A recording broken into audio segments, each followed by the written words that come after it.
حکیم الامت حضرت تھانوی رحمۃ اللہ علیہ نے آسانی کے لیے کتاب لکھی ہے جس کا نام ہے بہشتی زیور۔ بہشتی زیور ان کی نقل میں غیر مقلدین نے بھی لکھی ہے، ان کی نقل میں اہل بدعت نے بھی لکھی ہے، کتابیں ہر طبقے نے لکھی ہیں، لیکن بنیاد حکیم الامت حضرت تھانوی رحمۃ اللہ علیہ کی بہشتی زیور ہے۔ ایک بات یہاں سمجھیں، بہشتی زیور میں حضرت تھانوی نے مسائل لکھے ہیں لیکن مسائل کے دلائل نہیں لکھے۔ اب غیر مقلد عوام کو دھوکہ یہ دیتے ہیں کہ دیکھو یہ ہمارے مذہب کی کتاب ہے اور اس میں ہر مسئلے کے ساتھ دلیل ہے، اور یہ دیکھو حضرت تھانوی دیوبندیوں کی کتاب بہشتی زیور ہے اور پوری کتاب میں کسی مسئلے پر کوئی دلیل نہیں ہے۔ تو آپ کو کتاب کون سی چاہیے؟ جس کتاب میں مسائل کے ساتھ دلائل بھی ہوں یا جس کتاب میں مسائل و ساتھ دلائل نہ ہوں؟ تو لوگ کہیں گے جی وہ کتاب جس میں دلائل بھی ہو، تو کوئی جی قرآن حدیث کے دلائل والی کتاب لینی ہے تو ہماری ہے، اور اگر دوسری لینی ہے تو پھر دیوبند کی ہے۔ آپ دیکھیں پروپوگنڈا کتنا عجیب ہے، اگر دلائل والی کتاب لینی ہے تو ہماری، اور بغیر دلائل کی لینی ہے، تقلید کرنی ہے تو دیوبندیوں کی۔ مجھے ایک آدمی نے یہ بات کی تو میں نے اسے کہا ہم پوری بات کرتے ہیں، یہ ادھوری بات کرتے ہیں۔ ان کو چاہیے تھا بات کرتے لیکن پوری کرتے، وہ یہ کہ حکیم الامت حضرت تھانوی رحمۃ اللہ علیہ نے 3 کتابیں تحریر کروائی ہیں۔ نمبر 1 احکام القرآن، نمبر 2 اعلاء السنن، نمبر 3 بہشتی زیور۔ حضرت تھانوی نے فرمایا بھی ایک کتاب ایسی ہونی چاہیے کہ جس میں ہمارے مسائل ہوں اور ساتھ قرآن کریم کی آیتیں ہوں۔ کتاب لکھی گئی اور نام احکام القرآن ہے اور عربی میں ہے۔ ایک کتاب ایسی ہونی چاہیے کہ جس میں ہمارے مسائل ہوں اور دلائل میں حدیثیں ہوں۔ کتاب لکھی گئی اور نام اعلاء السنن ہے، 21 جلدوں میں۔ اور فرمایا یہ تو علماء کے لیے ہے کہ وہ مسائل بھی دیکھیں دلائل بھی دیکھیں، عام آدمی کے پاس اتنا وقت نہیں ہوتا کہ مسائل اور دلائل دونوں دیکھے، اور اتنی صلاحیت بھی نہیں ہوتی کہ دلائل کو سمجھے، تو ایک کتاب اور لکھ دیتے ہیں کہ جن میں صرف مسائل ہوں اور ساتھ دلائل نہ ہوں، اور کتاب بھی اردو زبان کے اندر ہو تاکہ عام آدمی اس سے استفادہ کرے، اس کا نام ہے بہشتی زیور۔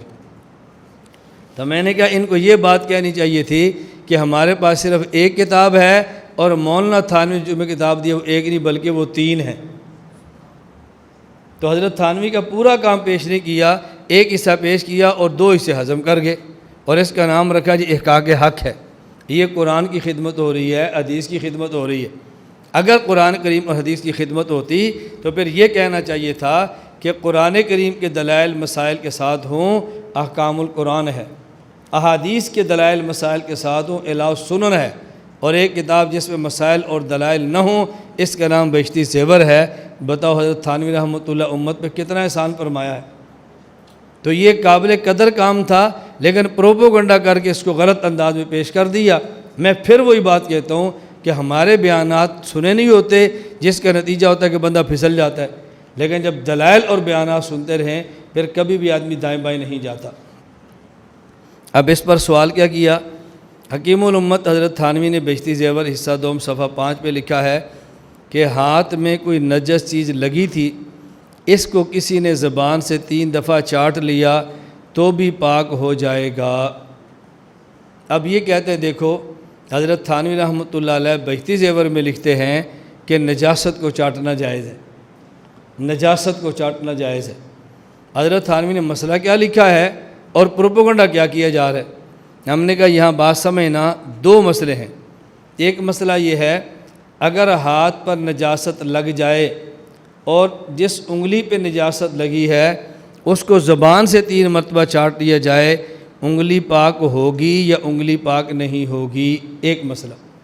دوسرا مسئلہ، انگلی پر نجاست لگی ہو تو کیا اس نجاست کو زبان سے چاٹنا جائز ہے یا جائز نہیں؟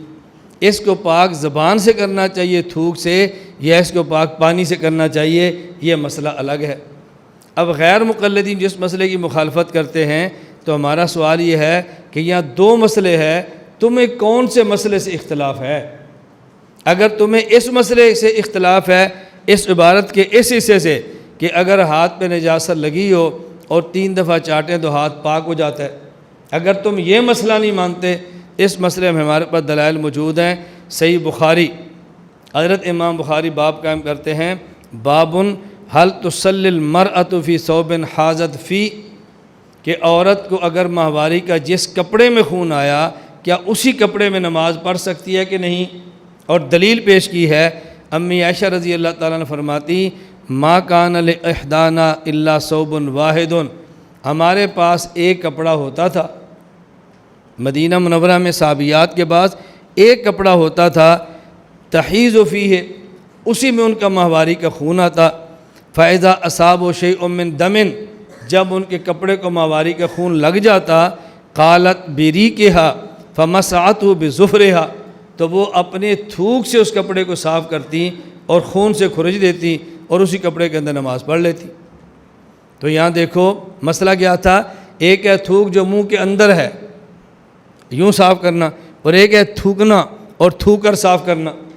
تھوک سے صاف تو کیا جا رہا ہے نا۔ نمبر 2 حوالہ دیکھیں، مصنف ابن ابی شیبہ، یہ حضرت امام بخاری ابو بکر ابن ابی شیبہ کے، امام بخاری کے استاذ ابو بکر ابن ابی شیبہ کی کتاب ہے، باب فی الرجل یری فی ثوبہ الدم فیغسلہ، اگر کوئی بندہ اپنے کپڑے پر خون دیکھے اور اس خون کو دھو لے تو اس کا حکم کیا ہے؟ فرماتے ہیں سعید بن جبیر کہتے ہیں ان کان بعض امہات المومنین لتقرص الدم من ثوبہا بریقہا، امہات المومنین رضی اللہ تعالیٰ عنہن میں سے بعض وہ تھیں کہ جو خون کو اپنے منہ کے تھوک سے صاف کیا کرتی تھی اور کپڑے کو پاک فرما لیا کرتی تھی۔ نمبر 3 مصنف ابن ابی شیبہ کے اندر دوسرا والا، حضرت حسن بن علی رضی اللہ تعالیٰ عنہ رآ فی قمیصہ ہی، ان نے اپنی قمیص کے اندر خون دیکھا، رآ فی قمیصہ دمن فبزق فیہ ثم دلکہ، ان نے وہاں پر اپنے خون جو قمیص میں دیکھا پہلے تھوک دیا پھر اس کو رگڑ دیا۔ حسن بصری نے اپنی قمیص کے خون کو اپنے تھوک سے صاف کیا ہے۔ اسی طرح کے حوالے اور بھی موجود ہیں جو آپ کے پاس درج ہیں۔ ایک مسئلہ یہ ہے، اگر نجاست انگلی پہ لگی ہو اس کو پانی سے دھونا چاہیے، لیکن کوئی بندہ پانی سے دھونے کی بجائے 3 مرتبہ چاٹے، انگلی پاک ہوگی یا نہیں ہوگی؟ پاک ہونے پہ دلائل ہم نے دیے، آپ کہتے ہیں انگلی کے چاٹنے سے انگلی پاک نہیں ہوگی، تو نہ پھر دلیل اس پہ تم پیش کر دو کہ پاک نہیں ہوگی۔ دوسرا مسئلہ یہ تھا، اگر انگلی چاٹی ہے کیا اس انگلی جس پر نجاست لگی ہے اس نجاست کو چاٹنا یہ جائز ہے یا جائز نہیں ہے؟ یہ مسئلہ الگ ہے۔ حضرت تھانی فرماتے ہیں ہاتھ میں کوئی چیز نجس چیز لگی تھی، اس کو کسی نے زبان سے 3 دفعہ چاٹ لیا تو بھی پاک ہو جائے گا، مگر چاٹنا منع ہے، مگر چاٹنا منع ہے۔ اور ہمارے پاس دلیل موجود ہے کہ نجاست کو چاٹنا منع ہے۔ قرآن کریم میں ہے یا ایھا الذین آمنوا انما الخمر والمیسر والانصاب والازلام رجس من عمل الشیطان فاجتنبوہ، نجاست سے بچنا چاہیے، نجاست کے قریب نہیں جانا چاہیے۔ تو جب نجاست سے بچنا ضروری ہے تو نجاست کو انگلی سے چاٹنا کیسے جائز ہوگا؟ تو حضرت تھانوی یہ نہیں فرماتے کہ جائز ہے، وہ فرماتے ہیں ناجائز ہے، لیکن مسئلہ یہ ہے انگلی صاف ہو جائے گی یہ صاف نہیں ہو گئی، یہ مسئلہ بالکل الگ تھلگ ہے۔ یہ مسئلہ پیش ضرورت کیوں ہوئی لکھنے کی؟ اس کی وجہ دیکھیں، ہمارے یہاں دیہاتوں میں کئی بار ایسا ہوتا ہے کہ عورت کے ہاتھ میں سوئی ہوتی ہے، سوئی میں دھاگا ہوتا ہے، کپڑے کو سی رہی ہوتی ہے اور سوئی انگلی پہ لگے نا خون نکلے، وہ اٹھ کے دوڑ پر دھونے کی بجائے فوراً اپنے خون کو چوستی ہے اور پھینک دیتی ہے۔ اب دیکھو اس نے چوسا، انگلی تو پاک ہو گئی، اب اس کے بعد اس کے منہ میں چونکہ خون تھا تو منہ ناپاک ہو گیا، وہ تھوک کے باہر پھینک دیتی ہے، پھر تھوک تیسری بار پھر پھینکتی ہے، دوسری بار تیسری بار پھر پھینکتی ہے۔ تو جو منہ کے اندر خون نجس تھا ایک بار پھینکا، پھر تھوک دوسری بار پھینکی، پھر تیسری بار پھینکی، تو منہ کے اندر تو نجاست کا نام و نشان ہی نہیں رہ گیا، اب منہ تو ناپاک نہیں ہوگا۔ یہ چونکہ ایسی صورتحال پیدا ہوتی ہے اس لیے حکیم الامت حضرت تھانوی نے مسئلہ لکھ دیا ہے تاکہ پیش آ جائے تو کیا کرنا چاہیے۔ اور میں سمجھانے کے لیے ایک مثال اور دیتا ہوں، دیکھو اب اگر کوئی بندہ آپ سے پوچھے کہ جی مسجد میں کوئی بچہ چلا گیا اور مسجد میں بچے نے پیشاب کر دیا اور پھر اس پیشاب کو دھو دیا گیا تو مسجد پاک ہو گئی، اب اس پر کوئی اعتراض کر دیکھو جی مولانا صاحب کہتے ہیں کہ بچوں کو مسجد میں لاؤ تاکہ وہ پیشاب کریں، بھئی ہم نے یہ کب کہا کہ بچے مسجد میں لاؤ تاکہ پیشاب کرے؟ ہم تو کہتے ہیں اگر کوئی بچہ آ گیا، اس نے پیشاب کر دیا اور مسجد کو دھو دیا، اب بتاؤ مسجد پاک ہوگی یا نہیں ہوگی؟ مسئلہ تو یہ ہے۔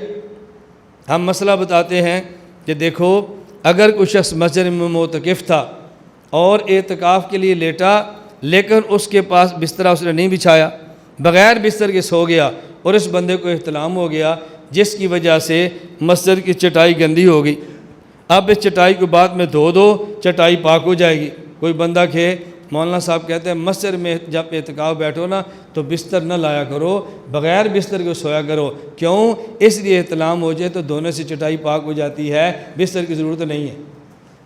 بھئی ہم نے کب کہا بستر کی ضرورت نہیں ہے؟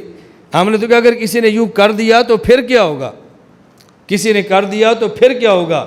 یہ بات یاد رکھنا، یہ جو ہماری فقہ ہے، یہ فقہ قانون کی کتاب ہے۔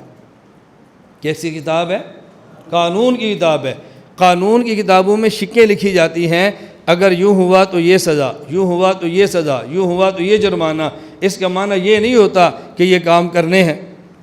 اب ہمارے ہاں ٹریفک کے اصول ہیں، بھئی آپ سگنل توڑو گے تو جرمانہ۔ اب اس کا معنی ہے کہ آپ نے سگنل ضرور توڑنا ہے؟